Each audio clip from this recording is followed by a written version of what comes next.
All right. Today, it's all about Aristotle, okay? Aristotle, as we may have touched on just a little bit in the previous lecture, Aristotle was the final in the holy trinity of Greek philosophers. It started with Socrates and his whole contribution to what's considered the Socratic method, which is number one way to piss somebody off is to use the Socratic method. But the beauty behind it is generally when you piss someone off, you're telling the truth. Likewise, that's what the Socratic method taught us, was how to discover the truth within someone's contradictions. So whenever someone contradicted something, you would always exploit it. And eventually, you piss off enough people and they'll kill you, which is what they did to Socrates. And Socrates never wrote a single thing.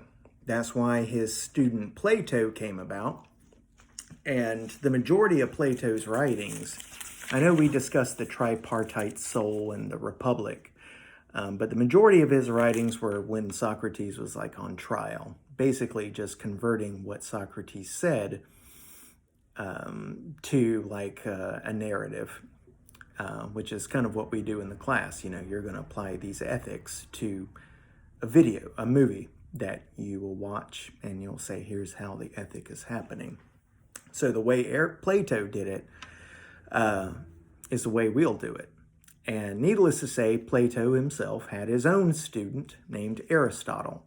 And Aristotle went on to go to be the head tutor, the head instructor, professor for Alexander the Great. So even the greatest generals, those driven by appetite and spirit, need to be fully aware that the intellect is what they need to temper and do things wisely. That's why I really like the character Ozymandias from The Watchmen, because he related to Alexander the Great. And Aristotle was needed. And Aristotle realized, especially on his campaigns with Alexander, the importance of something called virtue. Now, in previous lectures, especially the one that said, what is the difference between virtues, ethics, morality, etc., is people like to use these terms interchangeably. They think morality and ethics are the same thing, and they're not.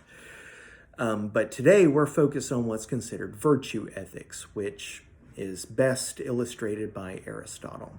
All right. And the two big theories that we'll more like two and a half. What is considered virtuous?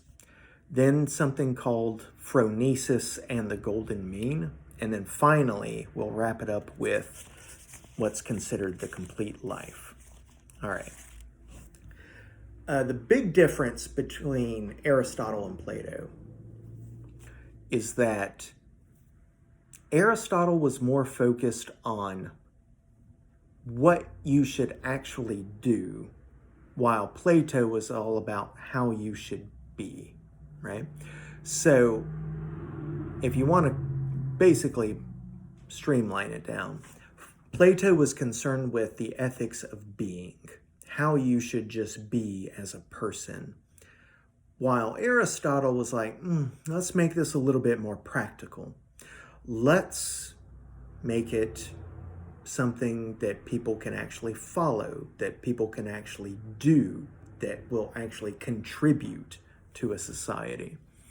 And that's why it's called the complete life. But it all starts with learning what he considered virtuous. All right? So let's first ask the question, how do we get to the complete life? Well, if Plato was more concerned about the ethics of being and Aristotle was concerned with the ethics of doing, how do we kind of reach this synthesis? How do we actually, put theory to practice? Well, unlike Plato, Aristotle didn't believe that virtue alone would let you achieve happiness. For Aristotle, The complete life was entirely focused on how one should apply one's virtue to the group, to the society. And when you contributed your greatest virtue to society, that was considered someone having a complete life. Now, keep in mind, people like 30 was considered 70 back then, okay?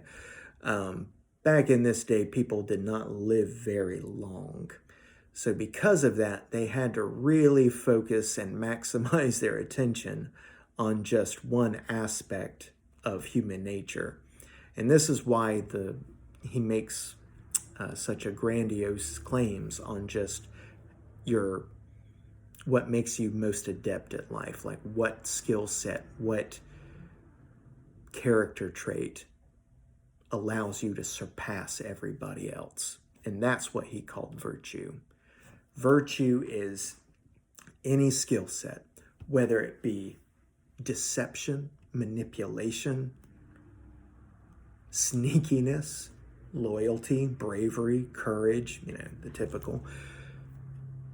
He viewed all of them as being virtuous because it was each individual's person's,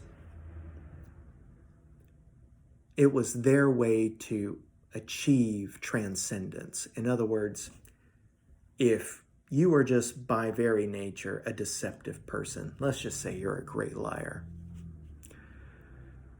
then Aristotle would ask, you're the best liar Greece has ever seen. But how can that lying be an asset to the people of Athens, to the people of Greece? And that question is the driving question behind this code of ethics, is how can the skill set that you just inherently have that makes you better than everyone else, at least around you, how does that skill set allow you to contribute to the greater good of your society? And, how does deception, how does a great liar contribute to society? Well, if you studied argumentation, this is just kind of what lawyers do for a living. They would say, we don't lie, we just tell the facts. A good lawyer will. Other ones, like just take undercover agents that work for the police, right? They have to lie in order to achieve a greater good, hypothetically. Same thing applies to, say, American spy agencies, defense contractors, or just making it through dinner without getting through a fight. Are you just good at deception? Then generally you'll kind of be good at keeping the peace, because the truth is subjective. It's all about perspective. And if perspection is what matters, then one person is no more right than the other. And because of that understanding, that's what allowed Aristotle to say, I can't tell a liar that they're just as less virtuous as, say, someone who's highly charitable, someone who just gives all of their profit to charity, all right? Aristotle would say they're equally virtuous in that both people equally provide for the greater good of a state, to the greater good of a society, in which case, that's considered virtuous. Now, is it deception? Sure. Is it manipulation? Sure.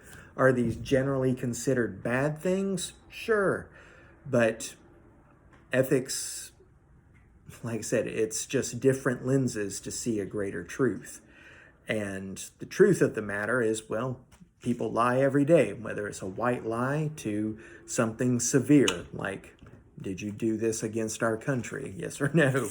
That's a big lie. But either way, they're all valued in as far as they contribute. Now, if you're just a great liar, like a con man, and you in no way contribute to the good of a society, you are not virtuous, all right? You are just selfishly using your skill set to benefit you and nobody else, or benefit you at someone else's expense, and that's the worst. So that's essentially what he meant by virtuous. So obviously, if you act with non-virtuous behavior, right, if you have no virtue at all, it would be like, I don't know, say you are 6'10" and just excellent at basketball. Well, your virtues, to Aristotle, would be height, athleticism, and hand-eye coordination, right?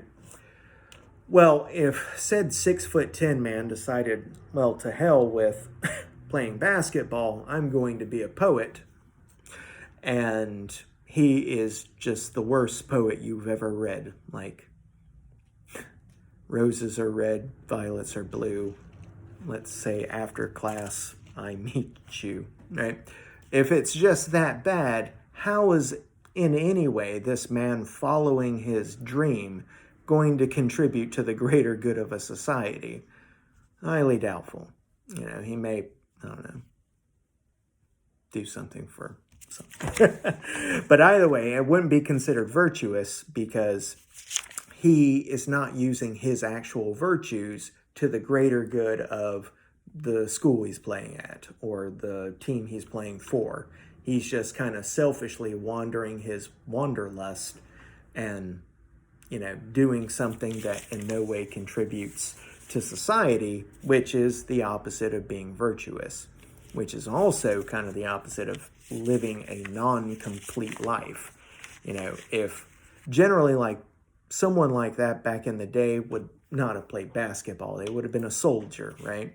So when someone's that big and that massive and they're not contributing to the military of, say, Athens and Sparta and all of them back there, then if they stayed home baking bread instead, then of course everyone in the tribe and the society is going to say, who's this deadbeat that's not doing anything? Like he could be a conqueror of worlds, and instead he's deciding to write bad poetry and make bad bread. How is that in any way, like, think of it back then. And so back then, it made a lot of sense, right? It just made a lot of sense. If you're just naturally good at this and you have a short lifespan, then you need to just naturally be good at what you're good at. Anything else is waste of time. It's what rich people do on the holiday. It's just nonsense, okay? And so, moving on. So you know how like deception, from deception to charity, can all be considered virtues. And you also know that virtues are acquired through practice rather than instruction, right? Just teaching you pure theory would be completely Platonic, right? Because all I'm doing is teaching you how to think about being. But Aristotle was all about ethics through practice. You know, so anytime you practice ethics, you're kind of doing an Aristotelian version of ethics. So what happens though? What happens when two virtues collide, all right? When they conflict or they clash with one another. For instance, if your lover asks you, do I look fat in these pants? You're conflicted with two different types of virtues here.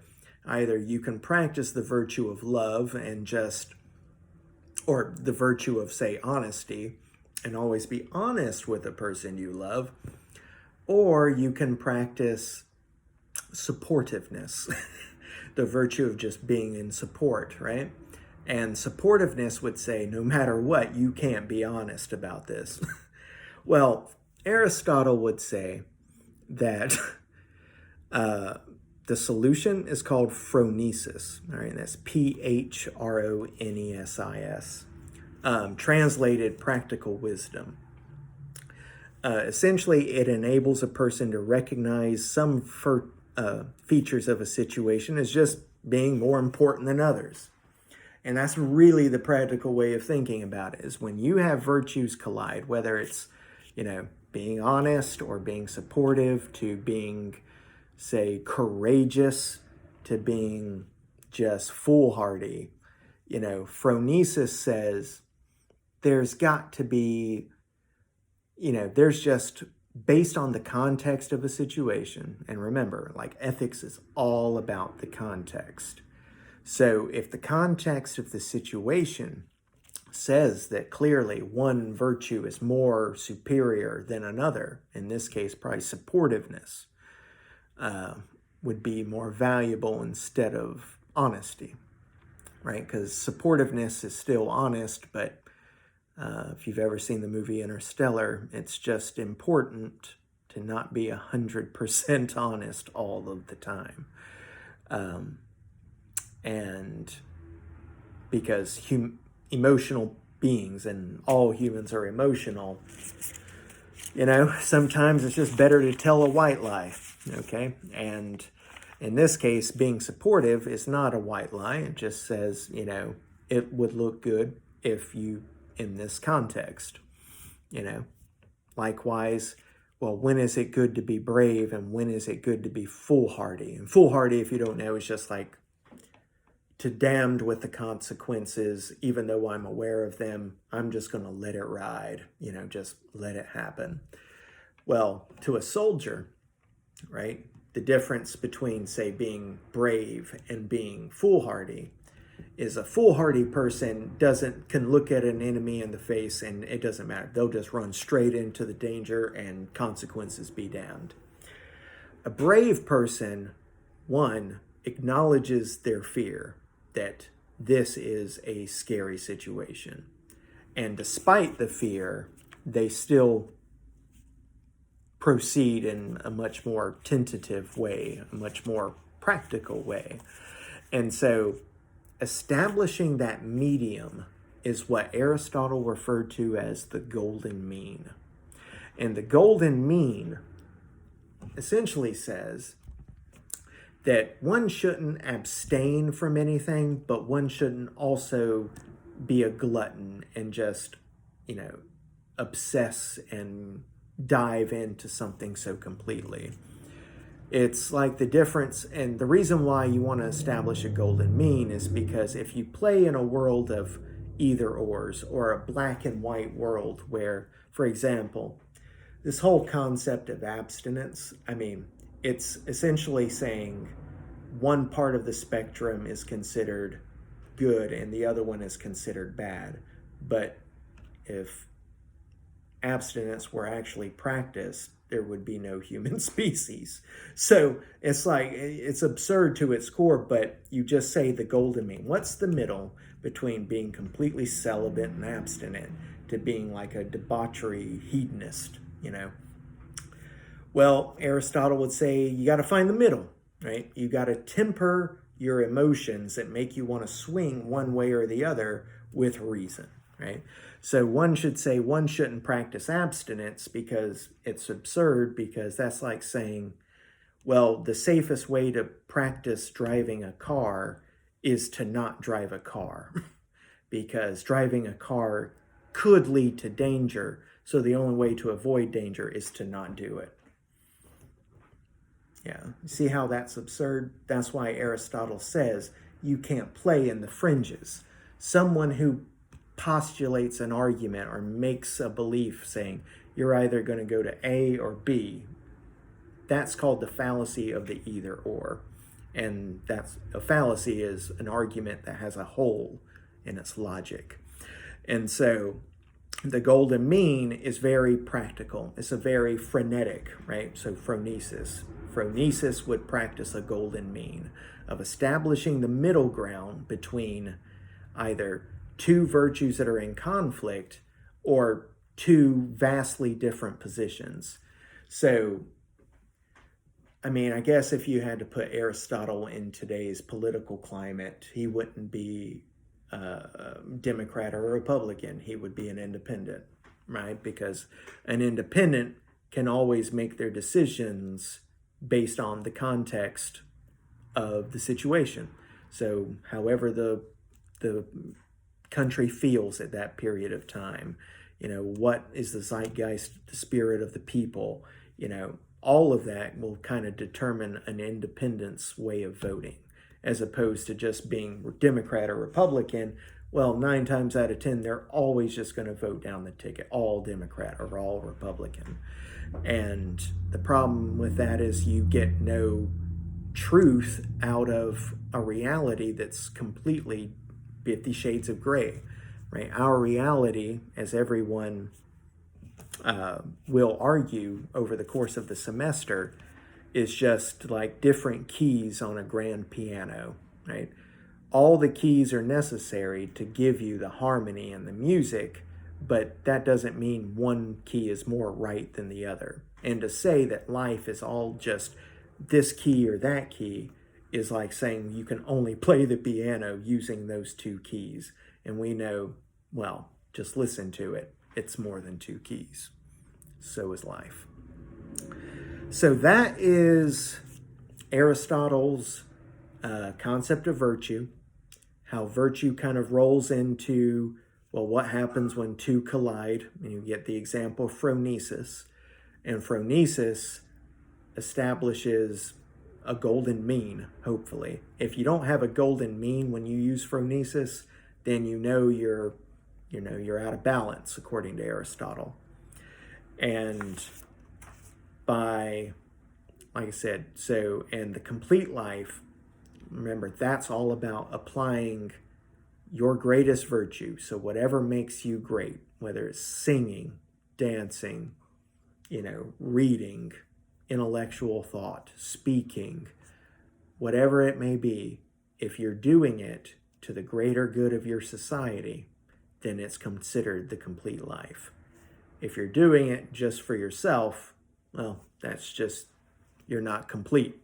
Aristotle says you will never feel that sense of completeness because you're always striving for the next thing, the next best thing. And that's the thing about upgrades, As cool as it is to have the next upgrade, what that means is you make yourself a slave to the upgrade. And the upgrade, by very definition, means let's make a virtue out of a weakness.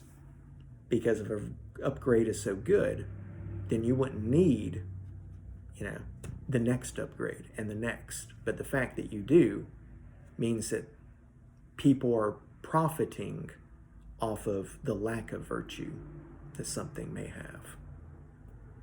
Now, if you think about that, it kind of makes you angry at your iPhone provider. But the metaphor remains. So that's what you need to know for the quiz. And hopefully that will help you with some application. Peace out.